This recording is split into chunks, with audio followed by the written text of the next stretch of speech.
There was a line of social psychology that pursued that argument for quite a while, that made the argument that people had to have positive illusions about the future, and that was the fundamental way that people staved off despair and bolstered their self-esteem. But I don't think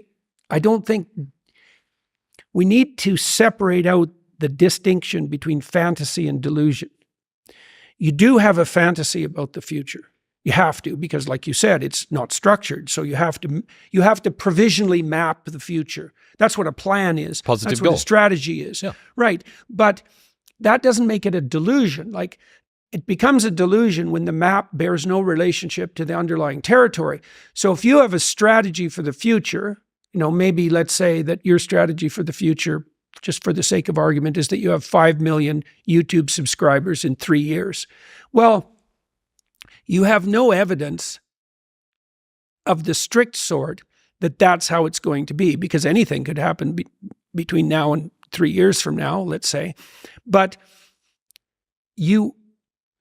there's no reason to call that a delusion. It's one hypothetically possible path of potential. And then you can make the sacrifices necessary to bring that about. So even though it's a fantasy because it maps something that isn't there, it's not a delusion. It's a delusion when you're ignoring elements of your own experience that would inform your fantasy more effectively. You're ignoring them so that you can live in a positive representation of the future without having to pay the appropriate price for it.